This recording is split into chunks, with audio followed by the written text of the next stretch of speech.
திருமறை நேரம் Bible Hour presented by the National Bible College. கிறிஸ்துவின் சபையார் உங்களை வாழ்த்துகிறார்கள். Satellite Bible School. அன்பானவர்களே, புதிய ஏற்பாட்டு தொழுகைக்கு திரும்புங்கள். இடம் YMCA வளாகம், ஹைகோர்ட் எதிரில், பிரதி ஞாயிறு காலை 11 மணி அளவில் அன்புடன் அழைக்கிறோம். Come and worship with us every Sunday at 11 a.m. YMCA Hall, opposite High Court, Parish Corner. பரிசுத்த ஆண்டவர் இயேசு கிறிஸ்துவின் இனிய நாமத்திலே திருமறை நேர உறவுகளை வாழ்த்தி வான்வழி வேத வகுப்புக்கு வரவேற்கிறேன். குடும்பத்துக்குள் இருக்க வேண்டிய ராஜ்யத்தின் குணாதிசயங்கள். காரணம், ராஜா எப்படி இருக்கிறாரோ மக்கள் அப்படி இருப்பாங்க. பொதுவாகவே அது ஒரு வழக்கு சொல். ராஜா எப்படி, அவர் நல்ல குணமுள்ளவராக இருந்தால், நீதிமானாக இருந்தால், அந்த நாட்டின் மக்கள் எல்லாரும் கூட அப்படியே பின்பற்றுவாங்க. ராஜா துன்மார்க்கனாக இருந்தால் அநேக துன்மார்க்கர் தேசத்தில் பெருகிடுவாங்க. அதுபோல நம்முடைய குடும்பம் கூட, நம்முடைய குடும்பத்துக்குள்ள இருக்க வேண்டிய அந்த தகப்பன் தாயோட குணாதிசயங்கள் ரொம்ப முக்கியம். அந்த பிள்ளைகளுக்கான வழிகாட்டுதலாக அது இருக்கும். இன்றைக்கு குறிப்பாக இந்த காலகட்டங்களில் கிறிஸ்தவ குடும்பத்தில் இருக்கிற பெற்றோர் கவனிங்க, வாலிப பிள்ளைகள் கவனிங்க, முதியோர் கவனிங்க. நம்முடைய வீட்டுக்குள்ளே ஒரு அமைதல், ஒரு இனிமை, கூச்சல் இல்லாத, சண்டை சச்சரவுகள் இல்லாத, அதை துவக்குவதற்கான ஒரு ஆயத்த மனநிலை இல்லாத சாந்தம் இருக்கிறதா? இன்னைக்கு நம்ம பார்க்க போகிறது இந்த சாந்த குணம் என்பது கிரேக்க சொல்லாக பிராட்டஸ் அப்படின்ற ஒரு சொல். இது என்ன அப்படின்னா சாதுவான, மென்மையான, அடக்கமான, இந்த வார்த்தைகள் எல்லாம் நாம அர்த்தம் கொள்ளலாம். இப்போ சாந்தமான ஒருவரை, சாந்த சொரூபி ஒருவரை நம்முடைய வாழ்க்கையில அரிதாக பார்க்க முடியுது. இப்பெல்லாம் ரொம்ப அரிது. யாரையாவது எப்பயாவது, நம்ம சொந்த பந்தங்கள்லாம் கூட யோசனை பண்ணி பாருங்களேன், ரொம்ப சாந்தமான கேரக்டர் அவங்க அப்படின்னா யாரோ ஒருத்தர் இருப்பாங்க. இன்றைக்கு நாம் நம்முடைய குடும்பத்தில் நாம் சாந்தம் உள்ளவர்கள் என்று அடையாளப்படுத்தப்படுகிறோமா? Do we have an identity? We have meekness as a character. இந்த meekness இருக்கு இல்லையா, அதை சேர்த்து ஒரு வாக்கியம் சொல்லுவாங்க, meekness is not weakness. ஏன் அப்படின்னா அந்த சாந்தமாக இருக்கிறவங்க சண்டை போடுறதுக்கெல்லாம் ரொம்ப தயங்குவாங்க, கேட்கறதுக்கு எதிர்க்கிறதுக்கு தயங்குவாங்க, அவங்க பொறுத்துக்குவாங்க, பரவாயில்ல அப்படின்னு சொல்லி இருப்பாங்க. எப்போவுமே சாதுவாக இருப்பாங்க, அடக்கமாக நடப்பாங்க, அமைதலாக பேசுவாங்க. இப்படி எல்லாம் அவங்க கிட்ட இந்த வெளிப்படையான அடையாளங்களை நம்ம பார்க்கலாம். அப்போ பார்க்குறவங்க என்ன நினச்சிருவாங்களாம், அவர் ரொம்ப பலவீனமான ஆள் போல. நல்லா வேத வசனத்தில் கவனிச்சு பார்த்தா ஆண்டவர் இயேசு சாந்த சொரூபி என்பதை நாம் ஒத்துக்கொண்டால் சாந்தம் என்பது ஒரு வலிமை. meekness is strength, it's not weakness. இதை முதல்ல மண்டையில் ஏத்துக்குங்க. மத்தேயு 11ஆம் அதிகாரம் 29, நான் சாந்தமும் மனத்தாழ்மையுமாய் இருக்கிறேன், என் நுகத்தை உங்கள் மேல் ஏற்றுக்கொண்டு என்னிடத்தில் கற்றுக்கொள்ளுங்கள், அப்பொழுது உங்கள் ஆத்துமாக்களுக்கு இளைப்பாறுதல் கிடைக்கும். நான் சாந்தமும் மனத்தாழ்மையுமாய் இருக்கிறேன். ஏன் இதை சொல்றாரு? வருத்தப்பட்டு பாரம் சுமக்கிறவர்களே, அந்த யூத மக்கள் நியாயப்பிரமாண பாரத்தை ஒரு பெரிய நுகத்தொடி போல சுமந்துட்டு இருக்காங்க, அதுல இழைச்சி போயிருக்காங்க அவங்க. அப்போ ஆண்டவர் அவங்க நடுவில் சொல்றாரு, இந்த பாரத்தை சுமந்து வருத்தத்தோடு இருக்கிறீங்க இல்லையா, வாங்க என்கிட்ட வாங்க, நான் உங்களுக்கு ஒரு சுமை, ஒரு நுகம் கொடுப்பேன். ஆனா இப்ப கொடுக்கறேன்னு என்னை பத்தி நீங்க முதல்ல தெரிஞ்சுக்கங்க. நான் சாந்தமும் மனத்தாழ்மையுமாய் இருக்கிறேன்.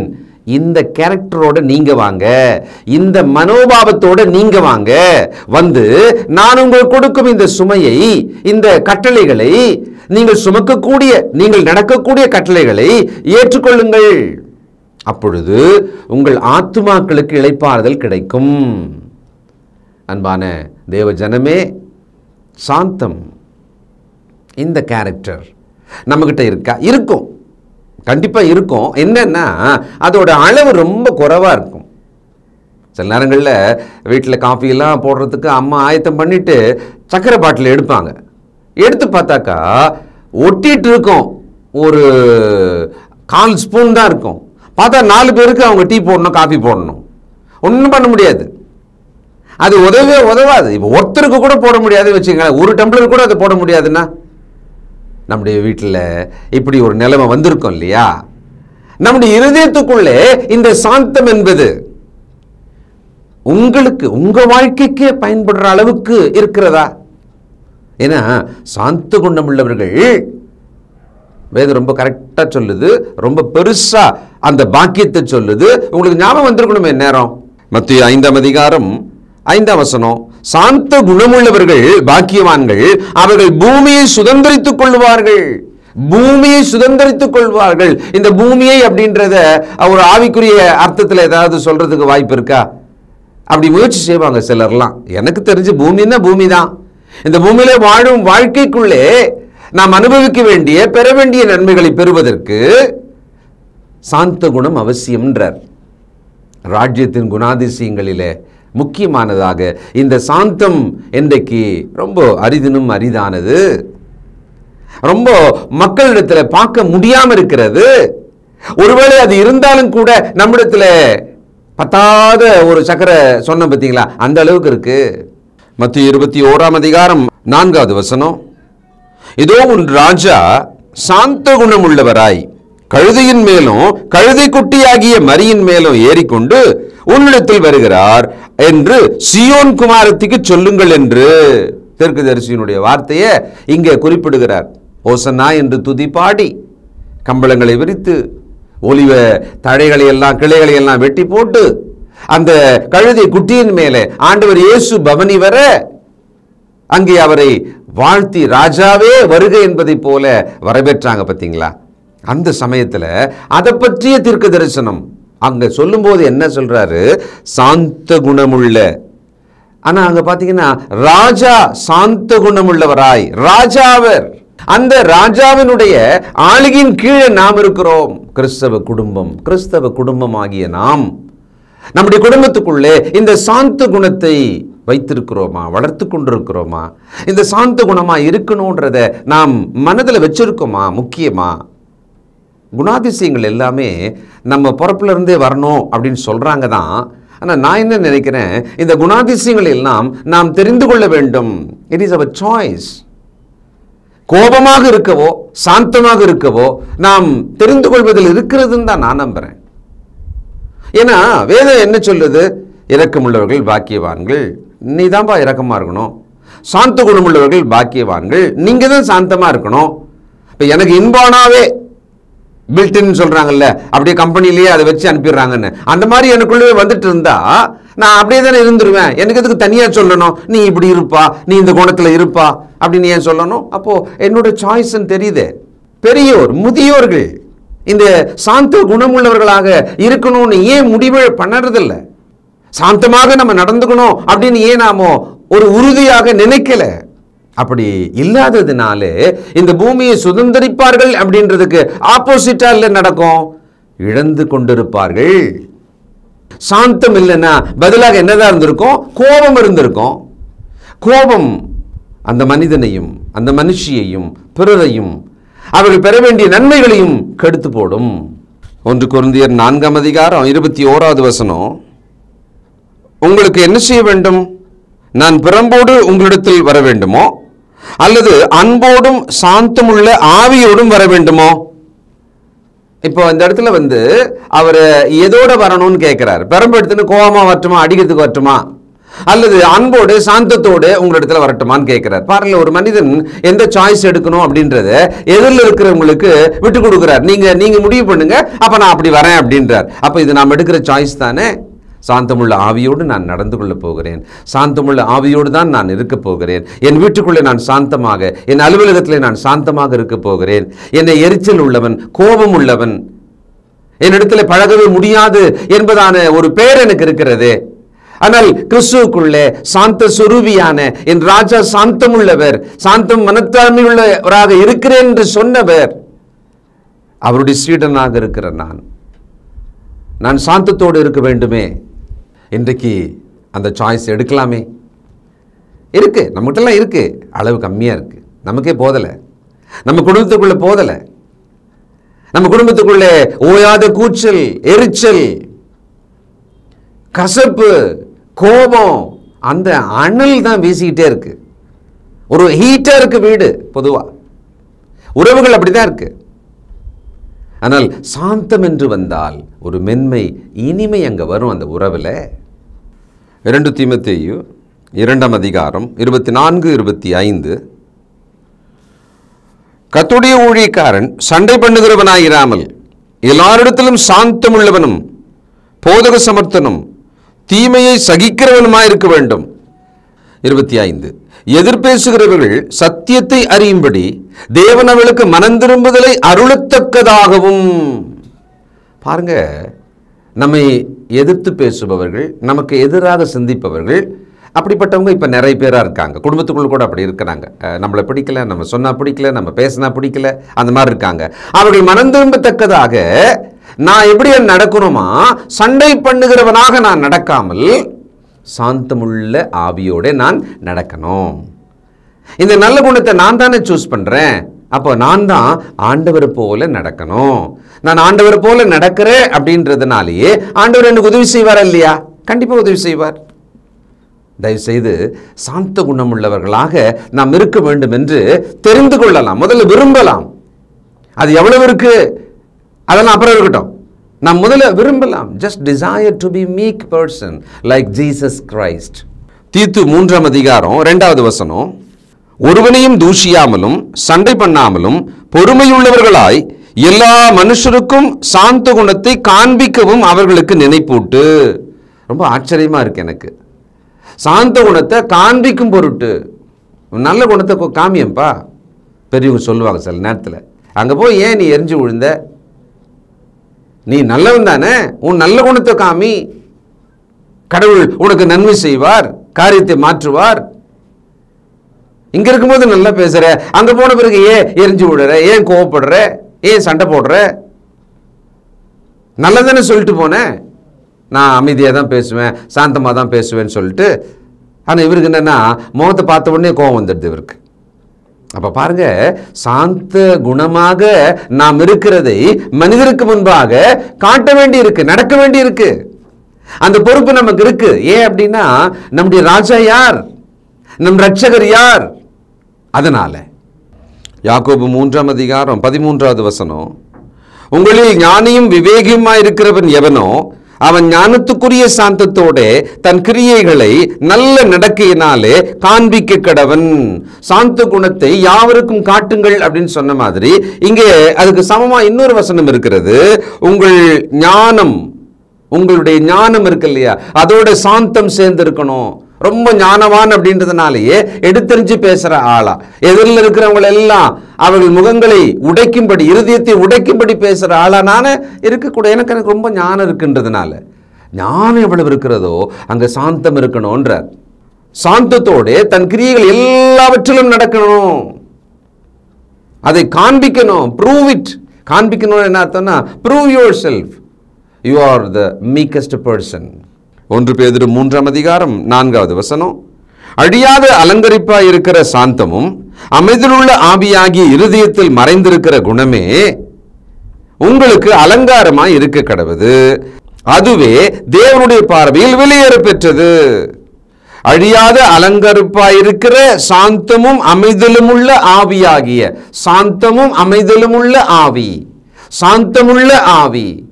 இப்போ மனிதர்கள் எப்படி இருக்கிறாங்க அப்படின்னா, ஒருத்தர் கோபமா ஒன்று சொல்றதுக்காக வந்து நிற்கிறாருன்னு வச்சுக்கோமே, அவர் முகத்தை பார்த்து அவர் கோபமா இருக்கிறாரு, ஏதோ சொல்ல போறாரு அப்படின்னு இவங்க புரிஞ்சுக்கிட்டு 2 மடங்காக இவர்கள் கோபத்தினால் அவர்களை தாக்கிடுறது. அவ்வளவு தயாரா இருக்காங்க, ரெடி டு ஷூட்ன்ற மாதிரி. இந்த குடும்பங்களுக்குள்ளே, உறவுகளுக்குள்ளே எப்படி நம்ம பேசி, நம்முடைய உரையாடல் எப்படி இருக்கிறது? சாந்தமா இருக்கிறதா, அமைதலா இருக்கிறதா, மென்மையா இருக்கிறதா, இனிமையா இருக்கிறதா? அப்படி எங்க இருக்க விடுறாங்க? அவ்வளவு எரிச்சல், அவ்வளவு கோபம் விட்டுறாங்களே. ஒரு தடவை 2 தடவைன்னா பரவாயில்ல, 10 தடவையா சொல்றது. பிள்ளைகளை காலையில் எழுந்துறீங்க அப்படின்னு சொல்றத 1000 முறை சொல்ற மாதிரி இருக்கே. எப்படி கோபம் வராம இருக்கும்? அதனால காலையில எழுப்பும் போது எருமை நாயே அப்படின்னு சொல்லி தான் எழுப்ப வேண்டியதாகுது. அந்த பிள்ளைகளோ அல்லது எழுந்திருக்க வேண்டியவர்களோ அந்த கோப உணர்வோடு அவங்க எழுந்திருப்பாங்க. அந்த காலை பொழுது எப்படி இருக்கும்? வீட்டில் சாந்தம் இல்லை. நமக்கு சாந்தம் தேவை. யாருக்கு இது புரியுதோ அவங்க முடிவு எடுத்துக்கலாம், புரியாதவங்க அப்புறம் புரிஞ்சுக்கிட்டோம். கலாத்தியர் 6:1 சகோதரரே, ஒருவன் யாதொரு குற்றத்தில் அகப்பட்டால் ஆவிக்குரியவர்களாகிய நீங்கள் சாந்தமுள்ள ஆவியோடு அப்படிப்பட்டவனை சீர்பொருந்த பண்ணுங்கள், நீயும் சோதிக்கப்படாதபடிக்கு உன்னை குறித்து எச்சரிக்கையாயிரு. இந்த வசனத்தை நாம படிச்சிருப்போம், கேட்டிருப்போம். இப்போ ஒரு நல்ல விஷயத்தை நாம கற்றுக்கொள்ளலாம். நீங்கள் குற்றத்தில் அகப்பட்டவர்களை அணுகி அவர்களை சீர்திருத்தும் பொழுது சாந்தமுள்ள ஆவியோடு செய்யுங்க. நீயும் சோதிக்கப்படாதபடின்னா என்ன அர்த்தம்னா, அவங்க குற்றத்தை நீங்க பண்ணிட போறீங்க. இப்போ குடிக்கிறார் ஒருத்தர், அவருக்கு போய் நீங்க புத்தி சொல்றீங்க, குடிக்காதப்பா, குடல் வெந்துடும், குடும்பத்தை பாரு, மனைவி பிள்ளைகளை பாரு, எவ்வளோ நஷ்டப்படுற, நீ நேரம் எவ்வளோ முன்னேறி இருக்கணும் அப்படின்லாம் நீங்க சொல்றதா வச்சுக்கோமே. அப்போ நீங்கள் சாந்தத்தோட அமைதலோட நீங்க சொல்லுங்க, புத்தி சொல்லுங்க, சீர்திருத்துங்க. இப்ப நீங்க சோதிக்கப்படாம பாத்துக்கங்க. இப்ப இவர் சோதிக்கப்பட்டார்னு வச்சுக்கலாம், இவர் என்ன ஆயிடுவார்னா அந்த குடிகாரனை விட மகா கேவலமா கெட்ட வார்த்தையில இவர் திட்டுறாருன்னு வச்சுக்கோங்களேன், இவர் அங்கே சிக்கிட்டாருன்னு அர்த்தம். இவர் தன்னுடைய அந்த ஸ்தானத்தை இழந்துட்டாருன்னு அர்த்தம். மூணாவது ஒருத்தர் பார்த்து இருந்தப்ப அவர் என்ன சொல்லுவார்னா, இதுல யாரு குடிச்சிட்டு பேசுறா, அவன் பேசுனதை விட பெருசா இவர்ல பேசிருக்கிறாரு, இப்போ பயங்கரமா இல்ல இவர் திட்டுறாரு, அப்ப இவரும் குடிச்சிருக்கிறாரோ அப்படின்னு வாங்க. உதாரணத்துக்கு சொல்றேன், நீங்களும் சோதிக்கப்படாதபடிக்கு அவர்கள் இவ்வளவு மோசமா இருக்காங்க, அதனால நான் இப்படித்தான் இருக்கிறேன், நான் இப்படி ஆயிட்டேன், அவங்களால நான் இப்படி ஆயிட்டேன், நான் கோவம்லாம் படமாட்டேன், நான் மென்மையாக தான் இருப்பேன், நான் சாந்தமாக தான் பேசுவேன், அமைதியாக தான் இவ்வளோ நாள் பேசிகிட்டு இருந்தேன், ஆனால் அவங்க பண்ணுறதை பார்த்து எனக்கு தாங்கலை, நான் இப்போ அவங்களோட ரொம்ப மோசமான கோவக்காரனா மாறிட்டேன், சண்டைக்காரியா மாறிட்டேன், என்னால் சாந்தமாக இருக்கவே முடியலை. சாத்தான் ஜெயிச்சிட்டான் பார்த்தீங்களா? நமக்கு நல்ல ஒரு வாய்ப்பு கிடைச்சது, ஒருவரை சீர்திருத்தும்படியாக. நம்ம குடும்பத்துக்குள்ளவே ஒருத்தருக்கு ஒருத்தர் நாம் சீர்திருத்தி அவர்களை தேவனுக்கு பிரியமானவர்களாக மாற்ற வேண்டிய பொறுப்பு, கட்டாயம், கடமை நமக்கு இருக்கா இல்லையா? அதை நம்ம எப்படி செய்கிறோம்? சாந்தமுள்ள ஆவியோடு செய்யுங்கள். எபேசியர் 6:4 பிதாக்களே, பெற்றோரேன்னு வச்சுக்கலாம், நீங்களும் உங்கள் பிள்ளைகளை கோபப்படுத்தாமல் கர்த்தருக்கேற்ற சிட்சையிலும் போதனையிலும் அவர்களை வளர்ப்பீர்களாக. ஒரு செடி வாங்கி தொட்டியில் வச்சுருக்கிறோம் நம்ம, அது ஒரு ஒரு 2-3 கிளைகளோட சின்ன செடியாக இருக்குதுன்னு வச்சுக்கோம். ஒரு மிளகாய் செடி வாங்கி வச்சுருக்கோம், ஒரு வெண்டைக்காய் செடி வாங்கி வச்சுருக்கோம். இப்போ அது வளரணும் அப்படின்னு பொழுது 2வது நாள் 3வது நாள் பார்க்குறோம், ஒரே ஒரு சின்ன துளிர் குட்டியாக தான் வந்திருக்குது. இது வளரவே மாட்டேன்தே அப்படின்னு சொல்லிட்டு அது வேகமாக வளரணுன்றதுக்காக நீங்கள் அதனுடைய துளிர் பகுதி இருக்கு இல்லையா, அதை பிடிச்சி கொஞ்சம் இழுத்து விடுங்களேன். உங்களுக்கே சிரிப்பு வருது இல்லை? அது எப்படி இழுத்து விட்டா வளர்ந்துருமா? அது உடஞ்சிரும் இல்லை? அந்த முனை டெய்லி நீங்கள் இழுத்து விடுங்க, அந்த முனை உடஞ்சிக்கிட்டே இருக்கும். அது போலதான் பிள்ளைகள் விஷயத்தில் நாம் சாந்தமுள்ள ஆவியோடு, பெற்றோர் குறிப்பாக, அவர்களை சீர்திருத்த வேண்டியிருக்கிறது, மதியனத்தை எடுக்க வேண்டியிருக்கிறது, அவர்களுடைய அறியாமையை நீங்க வேண்டியிருக்கிறது, அவர்களுக்கு தெய்வ பயம் வர வேண்டியிருக்கிறது, அவர்கள் நல்லொழுக்கம் ஆக வேண்டியிருக்கிறது. வேற வழியே கிடையாது. கோபப்படுத்தாதீங்க. பிள்ளைகளை கோபப்படுத்தினால் அவர்கள் முனை கிள்ளப்பட்ட செடி போல மாறுவார்கள். 1 தெசலோனிக்கேயர் 2:7 உங்களிடத்தில் பட்சமாய் நடந்து கொண்டோம், பால் கொடுக்கிற தாயானவள் தன் பிள்ளைகளை காப்பாற்றுகிறது போல. 11:8 நாங்கள் உங்கள் மேல் வாஞ்சையா இருந்து தேவனுடைய சுவிசேஷத்தை உங்களுக்கு கொடுத்ததும் அல்லாமல் நீங்கள் எங்களுக்கு பிரியமானவர்கள் ஆனபடியினாலே எங்கள் ஜீவனையும் உங்களுக்காக கொடுக்க மனதாயிருந்தோம். சகோதரரே, நாங்கள் பட்ட பிரயாசம் வருத்தமும் உங்களுக்கு ஞாபகம் இருக்கும். உங்களில் ஒருவனுக்கும் பாரமாயிராதபடிக்கு இரவும் பகலும் நாங்கள் வேலை செய்து தேவனுடைய சுவிசேஷத்தை உங்களிடத்தில் பிரசங்கித்தோம். விசுவாசிகளாகிய உங்களுக்குள்ளே நாங்கள் எவ்வளவு பரிசுத்தமும் நீதியும் பிழையின்மையுமாய் நடந்தோம் என்பதற்கு நீங்களும் சாட்சி, தேவனும் சாட்சி. மேலும் தம்முடைய ராஜ்யத்துக்கு மகிமைக்கும் உங்களை அழைத்த தேவனுக்கு நீங்கள் பாத்திரராய் நடக்க வேண்டும் என்று. ராஜ்யத்தில் ஒருவர் பாத்திரமாக நடக்க வேண்டும். இந்த இடத்துல இந்த கான்வர்சேஷனை ஒரு பெற்றோர் தங்கள் பிள்ளைகளிடம் பேசுவதை போல பேசுகிறார். எவ்வளோ கஷ்டப்படுறோம்ப்பா, அப்பா எவ்வளோ கஷ்டப்படுறாரு, நீ ஏன் இப்படி நடக்கிற, ஏன் கீழ்ப்படிய மாட்டேன்ற. சமீபத்தில் ஒரு மீட்டிங் போயிருந்தேன். முடிஞ்ச பிறகு சொன்ன பேச்சு கேட்குறதில்ல, கீழ்ப்படியதே இல்லை, ஒரு வார்த்தை கூட கேட்குறதில்ல. அப்படி தான் பிள்ளைகளில் அம்மா அங்கே கூப்பிட்டு வந்தாங்க.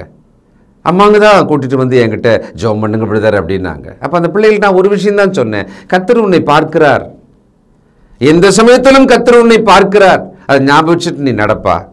அப்போது நாம் சாந்தமுள்ள ஆவியோட நடக்கணுன்றது என்னன்னா, ராஜ்யத்தின் பாத்திரராக நடப்பது இதுதான். ஏன்னா ராஜா எப்படிப்பட்டவர்? அவர் மனத்தாழ்மையும் சாந்தமுள்ளவர், அவர் சாந்தமானவர். நியாயமான கோபத்தை வெளிப்படுத்தலாம். ஆண்டவர் ஒரு சாட்டை போல ஒன்றை உருவாக்கி தேவாலயத்தை கள்ளர் குகையாக்கின வியாபாரிகளை துரத்தினார், அவர்களுடைய மேசைகளை கவிழ்த்தார், காசுகளை கீழே தள்ளிவிட்டார். இப்போ இதெல்லாம் அவரு அந்த மனிதர்களை துன்புறுத்த அல்ல, அவருடைய செய்கையை இது தவறு, இது அநீதி என்பதை சுட்டி காட்டும்படியாக தன் கோபத்தை அங்கு வெளிப்படுத்தினார். தேவன் கோபம் கொள்ளுவார், அவர் கோபத்தை வெளிப்படுத்துவார், அதை நீதியாக செய்வார். நியாயமான கோபங்களை நாம் வெளிப்படுத்தலாம், ஆனால் அதை சாந்தத்தோடு செய்வது, நோக்கம் மிக சரியாக நீதியாக அதை செய்வது, அந்த பக்குவம் நமக்கு தேவைப்படுகிறது. பட்சமாக எபேசியர் 4:26, நீங்கள் கோபம் கொண்டாலும் பாவம் செய்யாதிருங்கள், சூரியன் அஸ்தமிக்கிறதற்கு முன்னாக உங்கள் எரிச்சல் தனிய கடவுது. சாந்தமாக நாம் நடந்து கொள்ள வேண்டும் என்ற முடிவெடுத்தோமானால் கோபம் வரும், அந்த கோபத்தை தணித்து கொள்ளுவோம். அப்ப பாருங்களேன், கோபத்தை கட்டுப்பாட்டுக்குள்ள கொண்டு வருவதற்கு இன்னொன்னு கொண்டு வரணும். அந்த இன்னொன்னு என்பதுதான் சாந்தமாக இருப்பது என்ற முடிவு. கோபத்தை குறைக்கணும், கோபத்தை குறைக்கணும் அப்படின்னா எதை வச்சு குறைக்கணும்? தண்ணி ரொம்ப கொதிக்குது, ஐயோ அதை சீக்கிரமா பதமா அதை நம்ம குளிக்கிற அளவுக்கு அதை கொண்டு வரணும்னா பச்சை தண்ணி அதில் ஊற்றுவோமா இல்லையா? விளாவரம்ல தண்ணியே குளிக்கிறதுக்காக.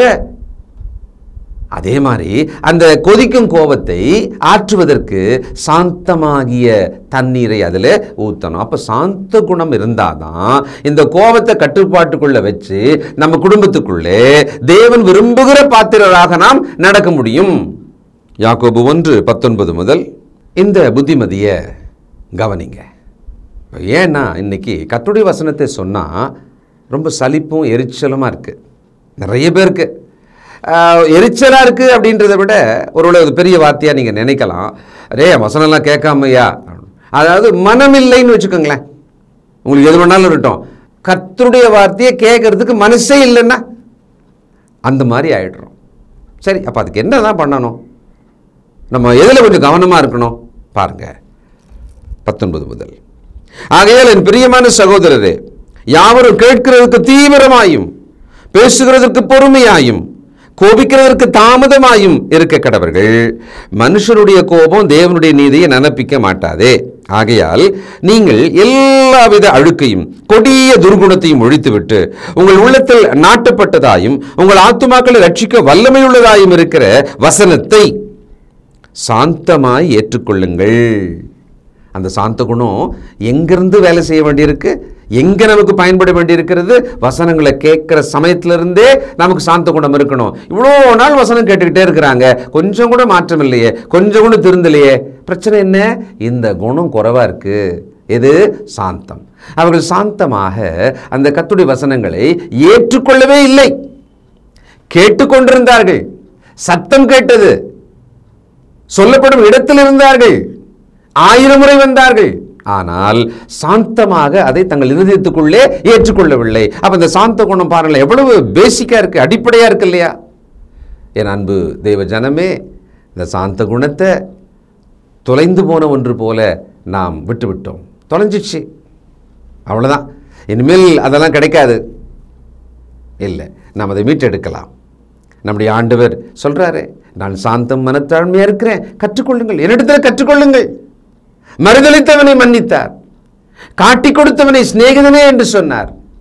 யூதாஸ் திரும்பி வந்திருந்தா கட்டி பிடிச்சி மன்னிச்சிருப்பார். கண்டிப்பாக காட்டி கொடுக்குற வேலை முடிஞ்சது. இப்போ நாம் நம்முடைய கிறிஸ்தவ குடும்பத்துக்குள்ளே ஒவ்வொருவரும் இதை விளங்கிடுச்சு, எனக்கு நல்லா புரிஞ்சது பிரதர் இன்னைக்கு அப்படின்றவங்க எல்லாம் சாந்த குணமாக நடந்து கொள்ள தீர்மானிங்கள், ஒப்புக்கொடுங்கள். இப்போ நான் ஜெபம் பண்ண போகிறோம். இதுக்கு எப்படி ட்ரைனிங் வரும் தெரியுங்களா?